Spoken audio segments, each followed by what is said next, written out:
What is up, guys? Welcome to your 6th JavaScript tutorial, and in this tutorial I'm going to be talking to you guys about something called functions.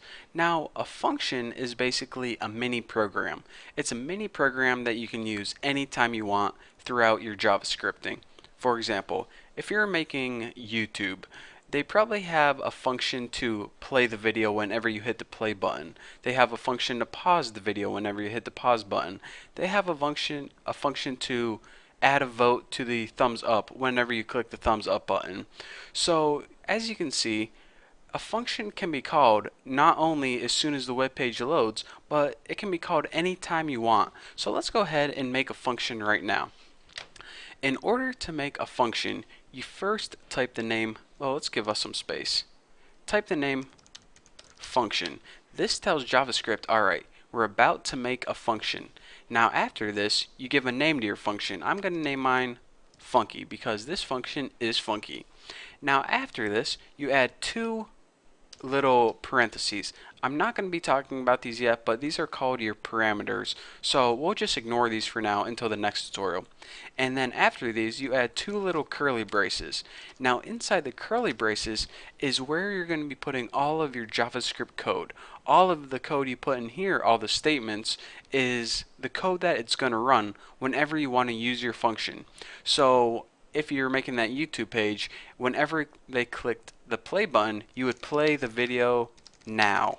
So anyways, you can see that this is the code that we want to happen whenever they call that function, aka whenever the user wants to use that function.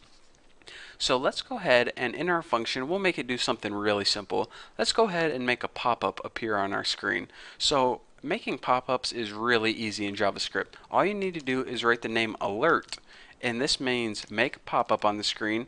Now inside the parentheses for this, you write what you want to appear in the box. So just go ahead and write like ouch or something like that. Now whenever this function is used, a pop-up is going to appear on our screen and it's going to say ouch. So let's go ahead and use the function right now. So in order to use a function, you go ahead and write the name of your function, funky, and then you go ahead and write those parentheses, which we don't know what they do yet, but we'll be learning that in the next tutorial. And then since this is a statement, we go ahead and end it with a semicolon. So anyways, our JavaScript is going to say, alright, we have a function right here, prepare to use it whenever we call it. So right here is when we call it, and by the way, like I said, anytime I say call a function, I mean use a function. Calling a function is just a technical term. So use my function. So it's going to say, alright, call funky now. So a pop-up is going to appear. So let's go ahead and save this and see this baby in action. As soon as we load our page, it's going to call it, bam, look at that, a pop-up appear and it said ouch. So let's go ahead and maybe it will be easier to see if I actually add a button on the screen so you guys can see functions don't need to happen as soon as you load your page, but whenever you need to call them. So let's go ahead, instead of just calling it right away, like right then, let's go ahead and add a form on our page, because if we add a form, we can go ahead and add buttons. So actually we need to do that outside the JavaScript.